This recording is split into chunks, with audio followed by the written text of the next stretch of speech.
welcome to another episode of Top Lines and Tales, your weekly livestock podcast. And as always, we'd like to thank our sponsors, Harbour, for their continued support with this programme. This week in our characters in livestock, we talk to what I would only consider as a legend, and I know it's an overused word, but one of the greatest stockmen of his generation, and a mentor to many, and a friend to many, and sadly no longer with us, Pete Dowlman, Peter Piccolo, and known as Peter Piccolo, and nobody's quite sure why he was known as Peter Piccolo, I don't think. But I've got Paul, his son, on the line there. Paul, welcome to the podcast. Thank you, Andy. Thank you for having me. And Paul, let's just go back to your father here. Where was he born originally? Where's home to him? He was born in Spilsby in Lincolnshire. Okay. In between Bourne, I think it is, and Sleaford or somewhere there. Okay. Yeah, in 1932. Bloody hell. Okay. Yeah, my grandfather, his father was a farm bailiff. Right. And then they moved to a place called Hawksworth in Nottinghamshire. Right. And where he did most of his schooling, and he started work. And I remember you saying that the summer he was at school with somebody we might know. Oh, yes, that was in Hawksworth. Cecil Armitage, who he went to work for, but his daughter, he called her Liz, I'm not sure what her first name was, but it would be Lady Glendyne of the Angus fame. Of course, And Lady Glendyne, Angus and Shorthorn, I think, and Lady Glendyne up there in Scotland, but they must have lived down that part of the world then before they moved to Scotland, I guess, Paul. Yeah, well, he was in school with her. I think she was a couple of years older with what he was saying. But I think she had her Angus herd down in, I'd like to say Wiltshire somewhere to start with. Okay. Because I think Tony Miller was stockman there for a while. And yes, and I can remember 3 counties. He went round he went up the Angus lines and saw her, and he said, "Oh, hello, Liz, how are you?" Blah, blah, blah, hugs and kisses. And the stockman then says, "You shouldn't say that, it's Lady Glendyne." He said, "Yeah," he said, "I went to school with her." He said, "I'll call her what I like." It was quite a commonplace, wasn't it, going back there into I suppose we're talking 50s here, and early 50s probably, commonplace for decent Angus herds in the south to relocate to Scotland, I think, whether they just thought that they'd get better stockmen if they're up there, or whether they would just be nearer the action or nearer to Perth. But there's quite a few herds at that time did do that relocation. Yes, they did. I like I say, I don't know why, because she moved up to Craic, didn't she? Up in Forfar, I think. I think that way. So yeah, it'd be a big move, I suppose. Indeed. Yeah. But your father, I said, sort of a greatest stockman of his generation, and absolutely was. But he would have moved as a young man. He'd have moved around a bit, two or three jobs there, round about there, but nearly always with good herds right from the start. Yeah, he moved. When he was in Hawksworth, and he started life as a pigman, and then I think I was on the way, and so they wanted to move to a bigger house, and they went to Guyan Estates, a couple of villages away, and he started to work with the Angus then, and from then on it went to Basil Samuel, down in Tisted in Hampshire. Basil Samuel would be an interesting man, and I've heard you mention at Tisted. I know that I think they went on to do well with fast stockers there, but Basil Samuel, the brother of Howard Samuel, and interesting guys because they made a lot of money after the war buying up most of London's West End, I think, and they went on to become a company called Great Portland Estates, which might even still be running, and they'd be well connected with the Duke of Portland there, who farms pretty much half of Caithness up in the north. And so the Samuel family would be wealthy and well-to-do. And then, of course, he'd be cousin of Harold Samuel, who of Wych Cross fame, the Wych Cross herd, Angus herd would have been one of the top Angus herds of the 60s, I suppose. And George Rugg, brother of the legendary Bert Rugg, and George would have been down there at Wych Cross, and I'd imagine your old man would have had something to do with George back then, and it was a fantastic herd, and they'd all send bulls up together, I reckon, to probably up to Perth. Yes, by train in them days. Uh-huh. Yeah, they used to take them to, I think it was Alton Station, if I remember what he was saying, and yeah, they had the carriages all there waiting for them to load the bulls on, and then the train would turn up and hook them on, and they had a carriage in there somewhere for the stockman, and off they'd go. Be a fantastic educator, fantastic crack, I'd imagine, going all the way up there on the train, especially as a young man with some of those older stockmen. And I imagine they'd stop on the way and pick up a few more here and a few more there until they got a whole full train by the time they got to Perth. And they had to walk them to the market, didn't they? Yes, they walked them to the market, and Father said you soon knew who to give a tip to make sure your kist and feed and everything come along quicker than what you was expecting.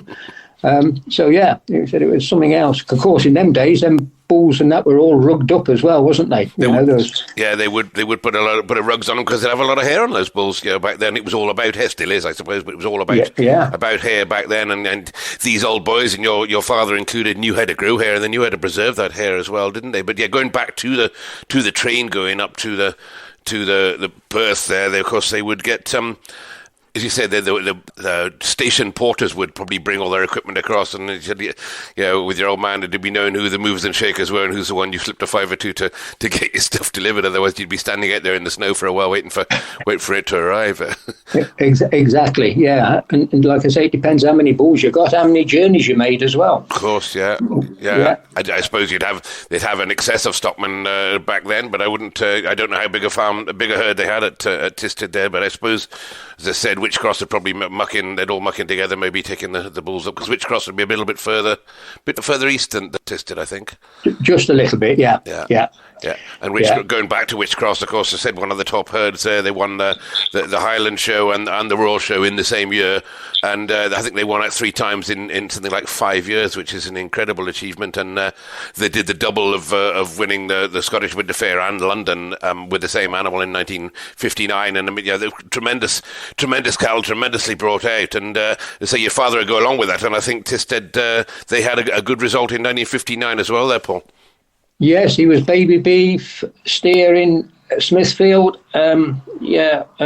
Sparky of Tisted, his name, a Blue Cross kind of steer, not a pure Angus, but Yeah, Angus Cross Blue Grey, I suppose a lot of those were back then, weren't they? They'd get and so that would have meant they probably ran Blue Grey cows down there in the south, because Blue Greys normally you associate more with the north. It just shows that a Scottish influence they probably would have had down there at Tisted. Yeah, and of course you say them days they was full of air, there was no trimming as much as there is today, and totally different looking. Yeah, they would. I mean, they did get into the trimming. We'll maybe get onto that in a second with a couple of his cohorts. They started getting the shears into them, and they changed the job a little bit. But he moved from Tisted, I think, back to Norfolk, and there was a story there. I think he went off to get a job there. Yes, he went to Rothschild's estate in Buckinghamshire for a short time, right? But we wasn't there very long, and the job at Kelling Pines for Rawlings turned up, and anyway he went for the interview, and I had the mumps or the measles or something, and Mother had to stay at home. Anyway, he come home, and apparently, great job, I think we'll be all right there, and so forth, and he didn't accept the job. And so anyway, Mother said, well, did you look at the house? Oh, no. Oh, well, you don't know what it was like? He said, well, no, I didn't look at it. And that was it. But so I think if Mother and Father had got to the farm before the furniture van, she might have turned it round because it was a mess. That's again the sign of a great stockman. Get there, there'd be good stock and good facilities, and I'd be interested and forget all about the fact that he got to move his family there as well. But he did, and Kelling became a great breeding ground, I suppose. I don't know who was there at Rawlings before your father, but from Kelling there, a lot of great cattle and great champions came out of there, didn't he? And I think he had to put his own stamp on those cattle. Well, yes, and I went back to that farm about 8 years ago, and the prize cards were still sitting up on the board in the same place, so they was put them all them years ago. Excellent. Getting a bit faded and worn, I know, but they will still make them out, Certainly a few championships, and we will on our Facebook page. We'll put a few of the pictures of those Kelling cattle on there. But early days. I mean, we're still talking middle 60s, I suppose. So the cattle would be sort of the smaller belt buckle type back then. But there were quite a few of those that went off on that great ferry, if you like, down to South America, which everybody dreamed of putting the cattle on. I think quite a few went from Kelling down there. But especially Herefords. The Hereford herd. Harry Rawlings was a great friend to Dick De Quincey. All right, okay. And they used to Harry Rawlings had hummingbirds, and I think Dick De Quincey did as well. So there was, they got that, and they I think they swapped these birds now and again, if the truth was known. And so the herd was based on the Verne. Okay. And the Verne, of course, the listeners to this podcast will know that we've profiled and mentioned De Quincey many times as being one of the greatest Hereford breeders of all time. And that's interesting. And you said Rawlings, I think, he seemed to have, your father seemed to have some fairly wealthy and well-to-do bosses. And Rawlings, where did they make the money, Rawlings? A wealthy man, I think. He was Rawlings Raw Plugs. Raw Plugs, so the original Raw Plugs. Plugs, yeah. Okay. Yeah. And that would be, I'd imagine it'd be nice to be in a place like that when you have got a wealthy boss who could just buy the bulls and the stock bulls that they needed. And I guess your father, by that time, with experience, would take him along and say, all right, this is what we need, and get it bought. Yes, very much so. Yeah. And we mentioned some great stockmen, and there have been some great stockmen during that era, and it was an era really where the great stockmen were, and the era from the 60s to the 80s was sort of halcyon days of the pedigree cattle business. I'm not saying it's not a great business today, but back then it was a glamour business, really, wasn't it? And he would have his two pals, Sandy Beaton and Alistair Retty, would be his two cohorts there, and again, two legendary names in the cattle business, and the three of them would all be sidekicks together. Oh, very much so, yeah. They become very firm friends over the years. And, well, right up until Alistair and Father's passing, yeah. Mm-hmm. And we saw Sandy the other week. He's looking very well at the funeral. So, yeah. And Father thought very much of Albert Retty. Uh-huh. He said, one man to watch and listen to, he said, because you could learn a lot off that man. Absolutely. I think we've had that mentioned again on this podcast quite a lot of times. Albert Retty, of his generation, and we're talking 40s, I suppose, to 50s, 60s. Albert Retty would be one of the greatest stockmen that had been. And Alistair Retty followed his footsteps. And of course, we've got Richard carrying on in the same vein now, and still doing a great job out there, Richard. And Richard, if you're listening, I'm still trying to get you on this podcast. We'll get you nailed down one of these days. But those boys would be known for working hard, but also they'd play hard. I think I'm right in thinking that Clive Davis, in the eulogy at your father's funeral, said that they planned hard, they worked hard, and they played hard, and that's about right for those three. They'd have some crack with it. They'd make the job into a bit of fun too. Exactly, yeah, because I think they used to get up to some... I can remember him saying once in Perth that they ended up down in the town somewhere, and the police picked them up and took them back to their lodgings and told them to stay there. And anywhere else would have got arrested, sort of thing. But no, they got away with it and got back up to the bulls in the morning, and wonderful days in Perth, of course, when the market was right in the middle of the town. You'll remember that, Paul, as well, right just the back of the Waverley Hotel there, and you could literally crawl out the Waverley straight into the market and out of all the pubs in town, really. So there would be a lot of folks that wouldn't get to their beds very much during that time. And another place who wouldn't get to their beds very much, of course, would be Smithfield, and I think that was again one of your father's great loves, being down there in Smithfield. I remember him down in B Block when I first met your father. It would be 1975 or 6, I think, and he gave me so much advice, and I'm forever in his debt, and me and a lot more like me as youngsters. He looked after us, but that down in B Block, there was some crack. You'd be down there as well. There was some crack down there in those dungeons underneath the Earl's Court, weren't they?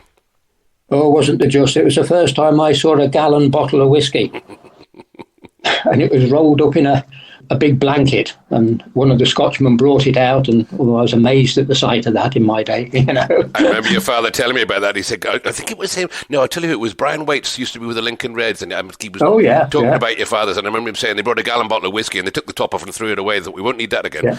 Yeah. Which is a fair, I don't know how many would be drinking it, but they'd be passing it around, and they took the top off and chucked that away. We shan't need that again. And I remember your father, again, another stomping ground of his would be Bingley Hall, the Birmingham Prime Stock, as it was back then, and he had his share of successes there, didn't he?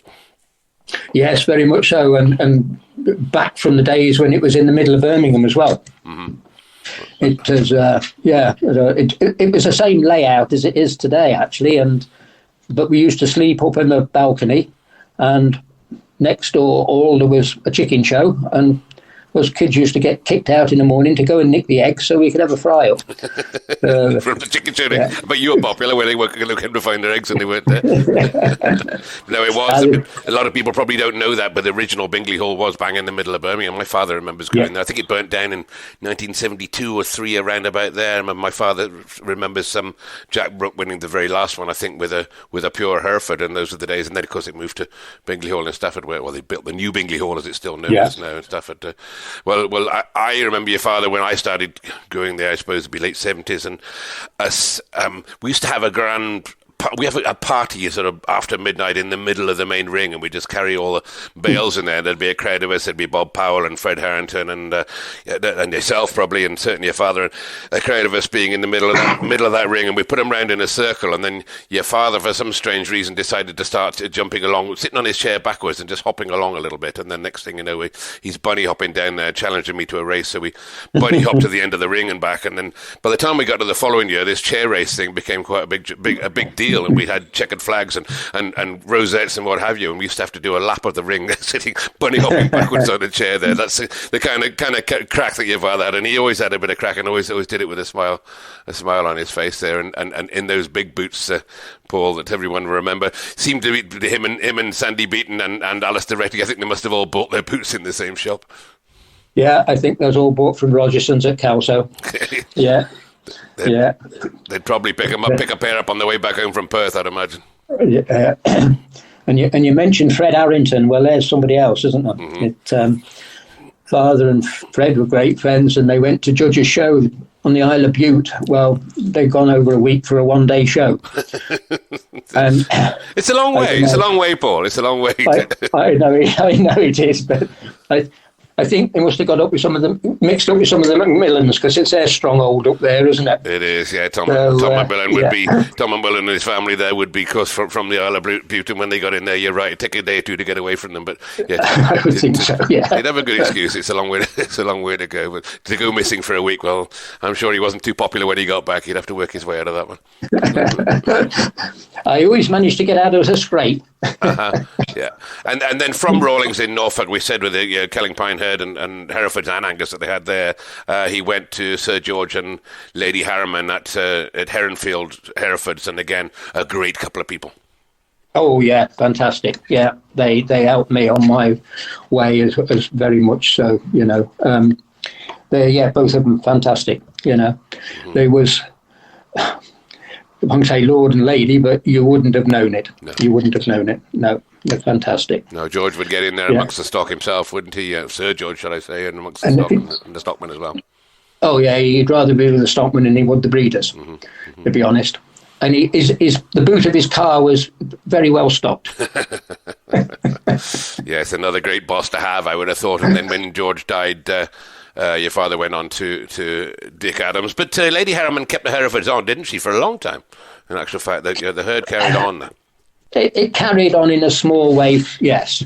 If I remember right, I think Lady Harriman said to my father, she said, we're going to wind down slowly. If you can find another job, you do that. Okay.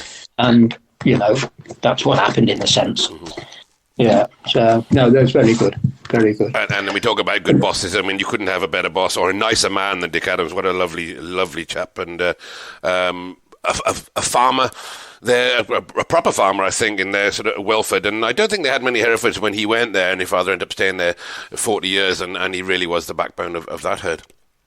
Yes, they didn't have many when he went there, and a lot of people were surprised at him going, just to a farmer in a sense, and not to some, moneyed outfit. And yes, he got on well, and they did well, I must admit. They built the Herefords up, and they had a lot of success. Certainly did, yeah. And like I say, when Dick Adams died, well, Father just carried on running the farm. Mm-hmm. For his wife Gwen.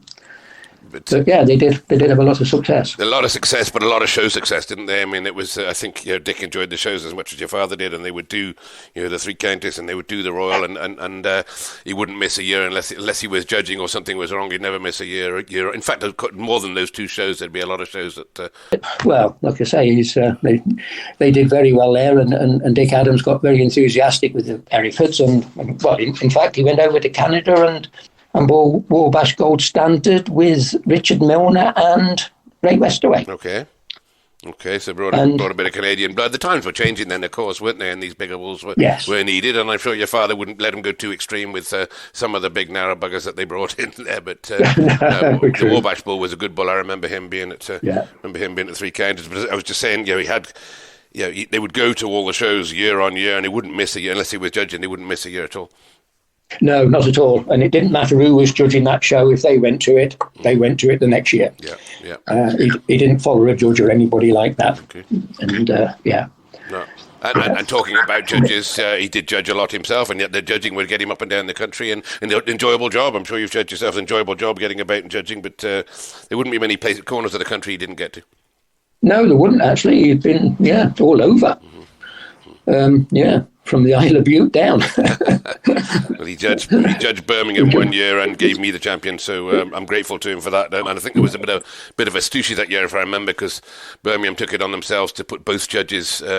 Used to have a pedigree judge and then a butcher's judge, and then put them both judging for the championship. And your father had to stand his ground and ended up giving me a champion with a Limousin steer that belonged to John Bliss, I think, from down in Suffolk. All right. But he stood his ground up to. I don't think who it was against now, but he stood his ground up to somebody anyway, and I ended up with a silverware that year. So I was always grateful to that one. But as I said, he was a great judge of stock, but a good judge of character and a character as well in and amongst that. But one we all learnt from. I know there'll be a lot of people listening to this saying, well, you're not really doing him justice. The way he taught all us youngsters. He did a lot for the breed as well as the youngsters, I suppose, for the Hereford breed. For all he started out with Angus, Hereford probably became his main love, didn't it? Oh yes, the Hereford was, and you talk about the youngsters. He loved doing those paraders competitions and things like that. Mm-hmm. But he was very particular. You didn't wear trainers, and you had to have a tie on, and you'll probably know you didn't do it in shorts. He gave me a bollocking for wearing a pair of shorts. The Royal Show, I think it was. I think I was going to parade a calf for him, and I got a pair of shorts on. He sent me back in, go and get some proper trousers on and proper boots on. So he encouraged the youngsters to do it right, and as you said, the youngsters competitions, they got to wear a tie, and they got to, and that's right. That's the way the job should be. It's about paying respect to the judge by being out there in your best. It's no good showing your animals if you're best attire if you're not in your own best attire as well. Well, he always said to me, he said, if you're a smart man, you must have smart cattle. Yeah. So, he said, if you're scruffy, he said, usually your cattle were. That's wise words. I probably was scruffy back then, to be fair, but that's wise words, because he always was well turned out. Your father always I don't ever seen him without a tie in all the other years that I'd known him, without a tie and his boots polished and his hair. He was always well turned out. And I think that applies to Sandy Beaton and Alistair Reddy and a lot of that older generation. They really did, they had a lot of respect for themselves as well before they even got near the cattle. Exactly, yeah. And like I say, it must have rubbed off, because his grandson's done well in paraders competitions over the years, so it must have rubbed off somewhere. And that'll be your son, yeah. Paul. You're over in Herefordshire. I think your father moved over there, didn't he, in his more recent years when he became a bit ill? He moved over here about 6 years ago, I think it was, yes. Okay. Yeah, and he took a bit of dragging over, but we got him there. And your son's involved in, you're involved in the cattle business. You're still involved in the cattle business, aren't you? Still with Hereford? Yeah. Well, Angus now. Angus, okay.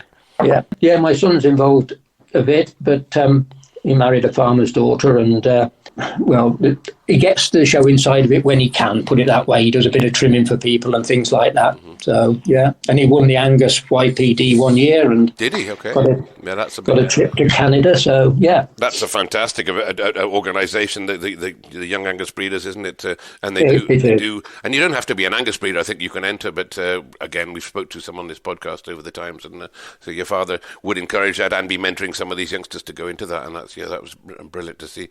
And sadly passed away in October, just earlier on this year. They'd been ill for a while, though, Paul. Yes, he the last 2 years really, his dementia, I'm afraid, got hold of him, and yeah, he went downhill slowly. And of course, COVID come along, and you couldn't see him and things like that. So. Yeah, it was hard times, but yeah. Hard times. Well, I appreciate you coming on and talking to us about it, because I said it isn't really that long ago, but a man I wanted to speak about because I had a lot of respect for, and I think not just me, but most of the older generation on this podcast will all of them, I would say, would have known of Peter, and those that didn't, they will have heard of him. It was Peter Piccolo, and known as Peter Piccolo, and nobody's quite sure why he was known as Peter Piccolo, I don't think, but that was always his handle, wasn't it? Yeah, it seemed to be, and no, I don't know why. Somebody might have a likeness after this. You never know. Never know. Sandy might be a man on that one. I don't know, but certainly I remember asking him, and I never got a straight answer as to why he was called Peter Piccolo. But no. He was always known as Piccolo Pete, and a man just was about at all the shows when I was younger, and as I said, a man we learnt from. But he had a massive ability with livestock, didn't he? And about philosophy of always getting the animals prepared at home, and so you didn't. And a man who never used a show stick. There's a few of those out there. Davy Smith would be another one, but there's maybe very few who actually never took a show stick to an animal, didn't need one because the animals were already pre-trained at home. And Paul, you're still involved. You're involved in Angus there, and you've been involved in the cattle business all your life, man and boy. Yes. I had 3 or 4 years with father, and one day, I think I was getting too big for my boots and telling him what to do. And he said, this place isn't big enough for both of us, and I'm not leaving. So I went. And I went into Mid Wales, and I was there for a big outfit that was a number of years, and then moved to Herefordshire about 30 years ago now. So, yeah. You'll be thinking of retiring, Paul, I would have thought. Hopefully next May time we'll wind things up. Yeah. Oh well, you better maybe get a last kick at the ball at the Three Counties show. I'll try and get there myself this year, and maybe we'll get in and have a beer and raise a glass to your father, because I haven't seen you since that date. So no, that would be a good idea, Andy. A great idea. Well, I really appreciate you coming on here and chatting about him. As I said, a man I had a lot of respect for, and it's been a pleasure, absolute pleasure talking to you, Paul. And as I said, we'll catch you there for a beer in a short while. Lovely. Right. Thank you very much for having us, Andy. All right. Cheers. All the best. Right. Thank you. Thank you for listening to this week's episode of Top Lines and Tales. And as always, we'd like to thank our sponsors, Harbro, for their continued support as we run into our 110th episode. And don't forget that calving is fast approaching, and Harbro would recommend moving cows onto their super suckler minerals for at least 6 weeks before calving. So that's kind of about now, really. So to get the cow and the calf ready and to boost it all important colostrum qualities. So take a look at Harbro's super suckler minerals there, and again, we'd like to thank Harbro for all their help there, and wish them and everybody else a belated Happy New Year. You can, of course, find out all about Harbro on the internet and on social media, as well as contacting your local representative. And while you're on social media, don't forget to look up our Top Lines and Tales Facebook page, where there'll be photographs to back up this episode and previous episodes.